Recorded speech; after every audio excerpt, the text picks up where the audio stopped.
जय हिंद दोस्तों, welcome back और एक नए वीडियो में और एक नए टॉपिक्स के साथ। मैं हूं राजेश और मैं हूं डॉक्टर देव। आज का जो वीडियो लेके दोस्तों हम आए हैं और वीडियो जिस यूट्यूब चैनल की ओर से आया है वो है face to face YouTube channel की ओर से है।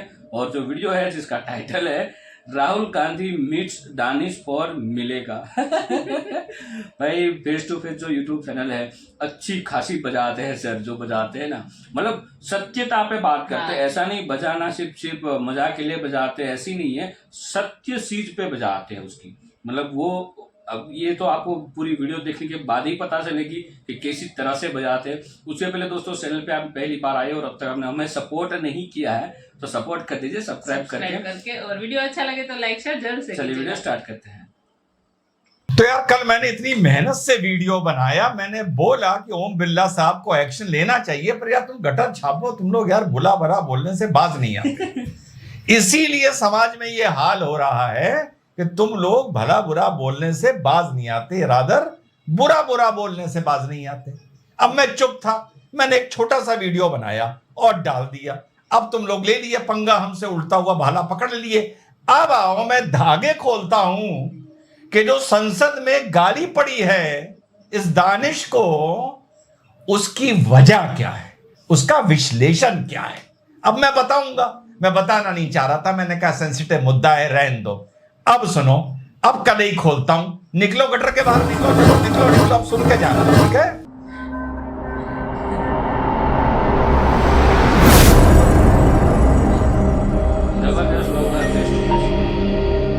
हेलो नमस्कार सत श्री अकाल अस्सलाम वालेकुम, कैसे हैं जनाब। पहले तो राजनीति देख लो, अब ये यहां पहुंच गया, पहले कुली बन के घूम रहा था। जो व्हील कैरी बैग होता है उसको सर पे रख के घूम रहा था खाली, ठीक। अब ये यार यहां पहुंच गया और देखो क्या पोस्टरिंग हो रही है, ये और वो और फलाना और धमाका। और महुआ मित्रा क्या बोल रही है कि भाजपा वाले माइनॉरिटी को, मुस्लिम को और ओबीसी को बड़ी गालियां देते हैं। अब ये ओबीसी ले आई। ओबीसी क्यों ले आई? क्योंकि महिला आरक्षण में ओबीसी का विवाद हो रहा है और 2024 का चुनाव इनको अगाड़ी बनाम पिछाड़ी करना है, वही ने नजर आ रहा है। तो जब तुम एक गाली पढ़ने पर राजनीति कर रहे हो तो फिर रमेश भी गाली दे के राजनीति कर रहा है, बात खत्म हो गई। अगर इतना ही सीधा बात है। और फिर साहब मैंने इनके, जो मैं कल बनाना नहीं चाह रहा था एक्चुअली, साहब इनके बयान देखे कि ये हो गया, मेरा दिल टूट गया दानिश का। कल तो मैं दिखा चुका, भारत माता की जय बोला जाए तो इसके पेट में आग लगती है। अरे यार रमेश सही तो बोल रहा था एक तरह से कि पेट में दर्द हुआ, यहां तक तो रमेश बिल्कुल ठीक था। अब बाद में तुम जब छेड़ोगे और तुम गाली पर राजनीति करोगे तो वो भी गाली देके राजनीति करेगा, तो फायदा क्या हुआ। मैंने तो कल के वीडियो में कोई राजनीति नहीं करी, मैंने तो बोला एक्शन होना चाहिए, बिरला साहब को लेना चाहिए, पर तुम लोग बाज नहीं आओगे, डला नहीं वीडियो और अपनी औकात पर आ गए गटर से बाहर निकल कर। तो भैया ऐसा है तो चलो सुनते हैं कि ये दानिश साहब बोल क्या रहे हैं। क्या हो गया, नस फट गई, ये हो गया, और पूरा विश्लेषण करके बताता हूं कि इस गाली के पीछे का राज क्या है। राज जैसे साइंस होती है ना, साइंटिफिक स्टडी, फलाना स्टडी, पीछे चीजें जाके जुड़ती हैं, इसी तरह सोशल साइंस भी होती है, वो भी जाके पीछे जुड़ती है, जो लोग जोड़ते नहीं है। तो आज के वीडियो में तसल्ली से देखो गटर छापो, यार मुसलमान भाई लोगों को समझाओ, इन गटर छापों के चक्कर में हम लोग गाली खा रहे हैं। अरे यार मुझे कितना आदमी जानता होगा हिंदुस्तान में, कितना गैर मुस्लिम जानता होगा, 1 करोड़ 2 करोड़ 2.5 करोड़ ज्यादा से ज्यादा। यार वो भी मौका पड़ने पर मुझे कभी गाली देगा, वो भी मुझे गाली देगा, मुझे भी ये गाली खानी पड़ेगी।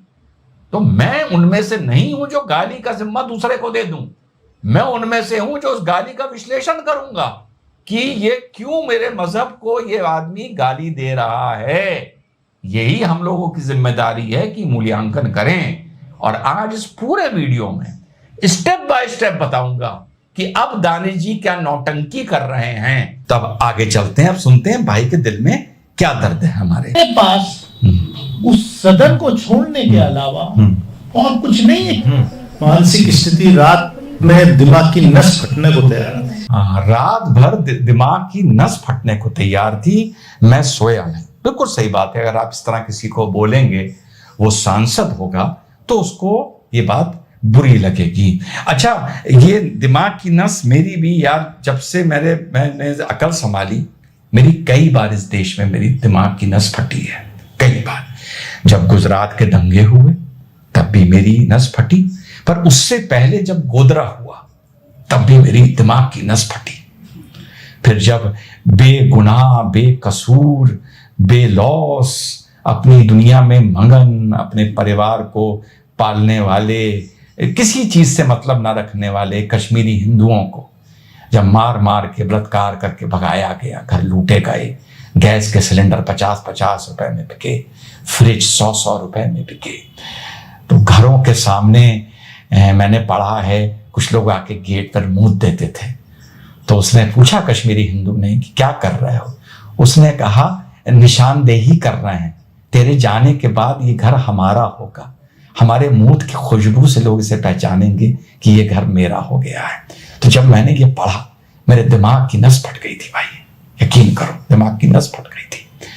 और बहुत सी घटनाएं रोहिंग्याओं को लेके, जब 2 सिपाही मार दिए गए तब मेरी दिमाग की नस फटी, जब जवान ज्योति तोड़ी गई तब दिमाग की नस फटी, जब एक गरीब मुसलमान औरत अपने लिए 300 रुपये महीना मांग रही थी और मौलानाओं ने कहा हम तुझे हक नहीं लेने देंगे, तब मेरे दिमाग की नस फटी, जब सायरा बानो अपने लिए इंसाफ मांग रही थी तब मेरे दिमाग की नस फटी। मुझे बरेली पे मैंने वो FIR कराई थी, मुझे एक लड़की इंडिया TV पर वो मुझे मिली तो मैंने उससे कांटेक्ट किया, उसने कहा मेरा तलाक़े बिद्दत के बाद मेरा हलाला हुआ है। The only FIR in this country registered where halala was considered a rape was initiated and advised by Dr. Sayyid Rizwan Ahmad। तो तब मेरी नस फटी। फिर पता नहीं उस केस का क्या हुआ, बरेली का केस था, तब मेरी नस फटी। जब यति नरसिंहानंद ने बोला कि मुसलमानों को काट दो, मार दो, मुल्ले मारे जाएंगे, तब भी मेरी नस फटी। फिर जब नारा लगा कि वो गुस्ताखे रसूल की एक सज़ा, सरतन से जुदा, सरतन से जुदा, यार तब भी मेरी नस फटी। 26/11 जब हुआ तब भी मेरी नस फटी। जब हमारे फौजियों पर पत्थर मारे जाते थे, उनके दांत टूट जाते थे, तब भी मेरी नस फटी। मेरी नस बहुत फटती रहती है, फट के मैं झक्की सा हो गया हूं। तो इनकी सिर्फ इस बात पर क्यों फटी मुझे समझ में नहीं आ रहा, क्योंकि मैंने बहुत रिसर्च किया, क्योंकि मैं यहां तो था नहीं, इसी पर वीडियो बनाना था कि कब दानिश भाई ने किन किन सिचुएशन पर क्या बयान दिए। मैंने अपने एडमिन से बोला इनके ट्विटर में घुसो, ढूंढो ढूंढो ढूंढो ढूंढो ढूंढो, कुछ ना कुछ मिलेगा। देशभक्त आदमी है, भारत माता के नाम से चिढ़ता है तो क्या हो गया, वतन परस्त है, कुछ ना कुछ इसने जरूर इंसानियत के पक्ष की बात की होगी। भाई हमें ना मिला, जब आप लोग को मिल जाए तो आप हमको भेज दीजिएगा। तो फिर ये इन्होंने जो बात बोली नस फटने की, तो इस पर मेरा ये विश्लेषण है। आगे सुनते हैं भैया, चलो। जो नफरत की दुकानें सड़कों पर लगती थी, वो अब नफरत की दुकान इस अमृतकाल में, इस नए भारत के नए संसद के परिसर में लगनी शुरू हो गई।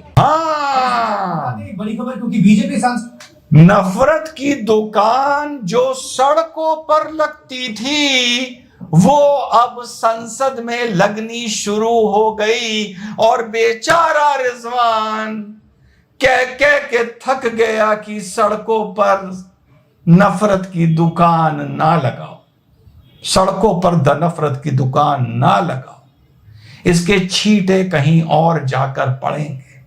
जब गरीब पर पड़े तो किसी ने नहीं देखा, किसी ने नहीं सोचा, सांसद पर पड़े पार्लियामेंट के अंदर तो मातम शुरू हो गया और दिमाग की नसें फट गईं। बढ़ती सांप्रदायिकता का खामियाजा एक आम मुसलमान को दानिश अली बहुत भुगतना पड़ता है, बहुत भुगतना पड़ता है। तेरी तो दानिश अली आज नफरत की दुकान से और इन बातों से नस फटी है। जिस पार्टी में तू है ना दानिश अली, इस पार्टी ने नारा दिया था, मैं देहरादून में था उस टाइम, तिलक तराजू और तलवार इनको मारो जूते चार।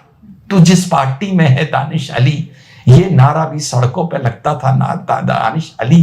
तेरी तो आज नस फटी है, मेरी तो उस दिन भी एक बार और नस फटी थी। पता नहीं कितनी नसें हैं जो फटती जा रही हैं, फिर से पैदा हो जाती हैं। तो दानिश अली, तू तो उस पार्टी में है जिसने ये नारा इस देश में दिया था, तो तेरी नस तब भी नहीं फटी। तूने 19 में जब बहन जी को ज्वाइन किया या 18 में जब तू चुनाव लड़ा पहली बार, तो तूने बहन जी से नहीं पूछा कि बहन जी आपने सड़कों पर ये नफरत के जो बीज बोए थे ये क्यों बोए थे? जब ये नारा लगा कि साहब गुस्ताख रसूल, और जितनी मैंने आपको इतने सारे उदाहरण दिए, तब तेरी नस नहीं फटी।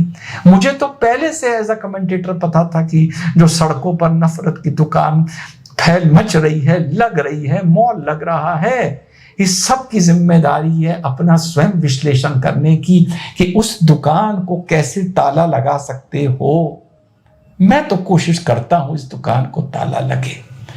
और ये बात बोली गई, अभद्र भाषा बोली गई कि भैया आतंकवादी है, उग्रवादी है। यार, या तो ये मैंने शुरू में क्या बताया था, तेरा मेरा रिश्ता क्या, ला इलाहा इल्लल्लाह वाला नारा बड़ा खतरनाक है, ये फंसवा देता है ना?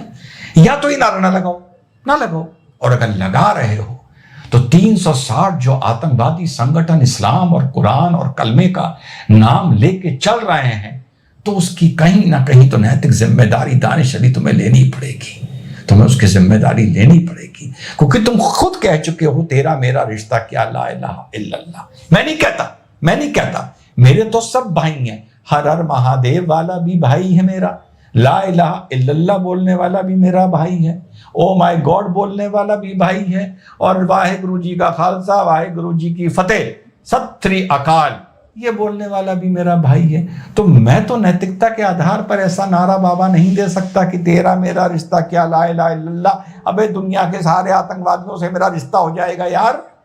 तो जब ऐसे नारे लगे तब भी तुम्हारी नस फटनी चाहिए। तुम्हारी अगर तब जितनी मैंने किस्से बताए, तुम्हारी अगर नस फट गई होती, चौथी बार कह रहा हूं, सख्त से सख्त कार्रवाई होनी चाहिए। पार्लियामेंट के अंदर एक बात बोली गई है तो इस पर पुलिस एक्शन नहीं हो सकता है, क्योंकि पार्लियामेंट जब चल रहा होता है वो इम्यून होता है, लेकिन बिरला जी को इस पर कार्रवाई करनी चाहिए। लेकिन दानिश अली, तेरी 25 साल की राजनीति में तेरी जगह जगह नसें फटी होती, जहां मेरी नस फटी थी, तो आज तेरी नस फटने की नौबत ना आती। और सड़क पे बढ़ती सांप्रदायिकता को तूने अपने मन से, अपने घर से, अपने दफ्तर से, तहे दिल से रोकने की कोशिश की होती, तो ये बढ़ती सांप्रदायिकता संसद तक ना पहुंचती। खुद मूल्यांकन करो, अपना सेल्फ असेसमेंट करो कि ये नफरत की दुकान में तुम्हारा सामान कितना है। कम से कम उस दुकान से इतना सामान जो तुम्हारा है उसको अलग कर लो। धीरे धीरे इस नफरत की दुकान को बंद करवाना सैयद रिजवान अहमद का जिम्मा है।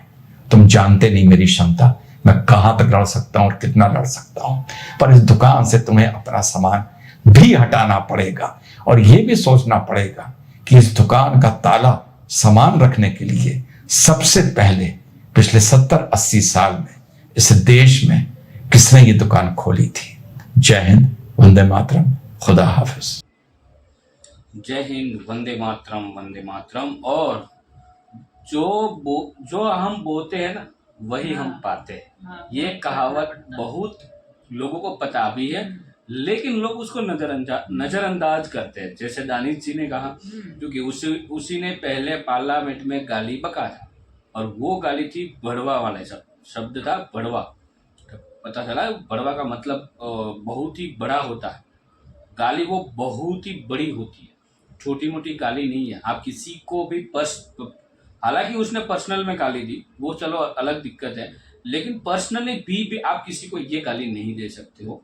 और क्या बात है दानिश जी, फिर तो आपकी नसें नहीं, मेरे को लग रहा है और कुछ फटना चाहिए।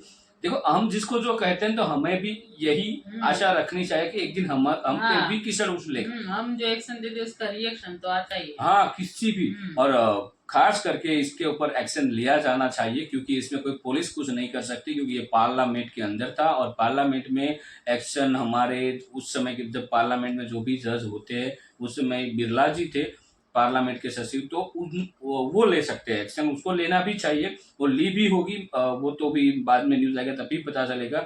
लेकिन ऐसे लोगों को पार्लियामेंट में घुसने भी नहीं देने चाहिए, और ऐसे लोगों को देश में भी रहने नहीं देने चाहिए। क्योंकि पार्लियामेंट जो होता है ना, वो हम उसको मंदिर मानते हैं। क्योंकि हमारा जो भी संविधान हो या हाँ। कुछ भी हो, देश का जो भी रूल्स रेगुलेशन वो सब कुछ पार्लियामेंट में होता है। और वहाँ पर ठीक है। सब डिस्कस होता है हम्म। आवाम के लिए। तो ये सारी चीजें पार्लियामेंट में ऐसे लोग करते हैं, उसको वोट भी लोग क्यों देते पता नहीं।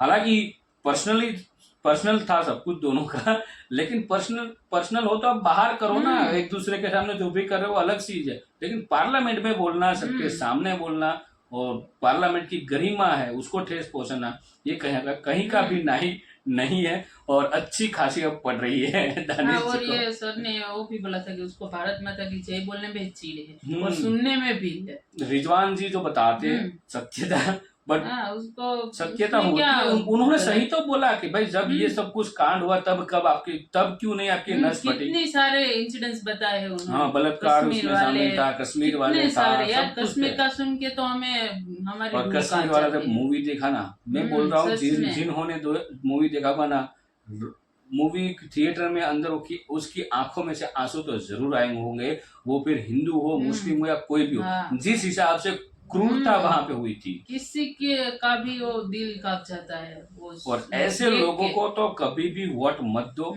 और जिस हाँ, जो पार्टी से मजहब हो, के नाम पर जो मतलब जो धर्म के नाम पर राजनीति करे ना उसको कोई भी हो, फिर हम्म, देश के लिए अच्छा होना चाहिए। धर्म के नाम के राजनीति नहीं करनी चाहिए। राजनीति करो, राजनीति के लिए बहुत सारे मुद्दे हैं आप लोगों के पास, करो, लेकिन पार्लियामेंट में गाली, और ये जो लोग गाली बोलते हैं उसको तो मतलब, और वो भी पार्लियामेंट में, इन लोगों को मतलब तुरंत ही टर्मिनेट करने का ऑप्शन होना चाहिए। पता नहीं है या नहीं, बट बहुत सारे लोगों को टर्मिनेट किया गया है, मतलब पार्लियामेंट के अंदर से। तो उसको पार्लियामेंट नहीं, सब तरह सभी जगह पार्टी से भी टर्मिनेट करो, या और पार्टी को वार्निंग दे दो कि ये आपकी पार्टी में बंदा नहीं रहना चाहिए। और जाकर राहुल गांधी से मिलते हैं। हाँ। अभी राहुल गांधी क्या कर लेंगे? राहुल गांधी जी को है ना, पता नहीं क्या ये मतलब जो मोदी जी के खिलाफ वो सब राहुल गांधी के फ्रेंड। राहुल गांधी जी को बहुत सीखने का भी और पड़ेगा, तब जाके वो हम उसको वोट कर सकते हैं। अभी वो सीख रहे हैं। वो इस काबिल तो बन और बन ही नहीं उन्होंने सकते। जिस पार्टी को मतलब ज्वाइन किया है ना, वो उससे खराब और कोई पार्टी मेरे हिसाब से हाँ। दुनिया में कहीं नहीं होगी, मेरे को यही लगता है। तो कोई नहीं, वो तो विरोध पक्ष, उसका काम है विरोध करना, लेकिन ऐसे जो गालियां बकते हैं लोगों को दूर ही रखो। बस यही लोग जो होते हैं ना, वो समाज में नेगेटिविटी फैलाते हैं और कुछ नहीं फैला सकते, क्योंकि उन लोगों के पास गाली बकने के अलावा और कोई ताकत होती ही नहीं है कि खुद के दम पे देश को कुछ अच्छा दे सके। और यही लोग होते हैं जिसको हम आतंकवादी भी बोल सकते हैं, कुछ भी बोल सकते हैं, हाँ। देश विरोधी भी बोल देश सकते हैं। विरोधी। हाँ। तो दोस्तों, विरोध तो होता रहेगा। हम तो सिर्फ है बोलने वाले, जो भी कुछ करने वाले हो तो सरकार है, हम देखने वाले और सिर्फ रिव्यू देने वाले लोग हैं। तो देखते हैं आगे क्या होता है। इस वीडियो के अंदर हम अभी विदाई लेते हैं, मिलते हैं और एक नए वीडियो में आपके साथ। टिल देन, जय हिंद, जय भारत।